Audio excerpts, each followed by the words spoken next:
मोक्ष अमावस्या या पितृ अमावस्या की पौराणिक कथा इस प्रकार है। पुराने समय में अग्निशवात और बहिष्पद नाम के पितृ थे। उनकी मानस कन्या थी अशोकदा। अशोकदा ने आश्विन मास की अमावस्या को पितरों को प्रसन्न करने के लिए तप किया था।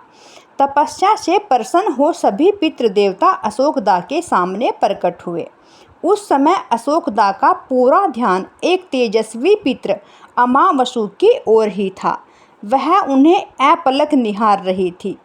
उसने अमावसु से कहा, वरदान में आप मुझे स्वीकारें, मैं आपका संग चाहती हूँ। अशोकदा की ये बात सुनकर सभी पितृ देवता क्रोधित हो गए। उन्होंने उसे श्राप दिया कि वह पितृलोक से पृथ्वी-लोक पर जाएगी। ये सुनकर अशोकदा को अपनी गलती का एहसास हुआ और वह क्षमा याचना करने लगी। तब पितरों ने दया करके उससे कहा कि वह मत्स्य कन्या के रूप में जन्म लेगी। भगवान ब्रह्मा के वंशज महर्षि पराशर उस कन्या को पति के रूप में मिलेंगे और उसके गर्भ से वेद व्यास जन्म लेंगे। इसके बाद श्राप मुक्त होकर वह कन्या फिर से पितृलोक में वापस आ जाएगी।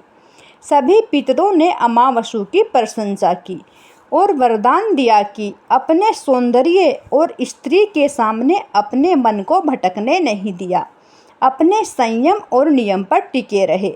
इसीलिए आज से ये तिथि आपके नाम से अमावसु के रूप में जानी जाएगी। मान्यता है कि तभी से ये दिन पितृमोक्ष अमावस के रूप में प्रसिद्ध हुआ। यदि कोई व्यक्ति पूरे साल कभी भी श्राद्ध तर्पण नहीं करता और वह इस तिथि को श्राद्ध तर्पण कर लेता है तो उसे सभी अमावस तिथि पर श्राद्ध करने के बराबर पुण्य फल मिल जाता है। दोस्तों, ये थी पितृ अमावस्या की कथा। चैनल को सब्सक्राइब करना, लाइक करना और कमेंट्स बॉक्स में बताना आपको कथा कैसी लगी। धन्यवाद।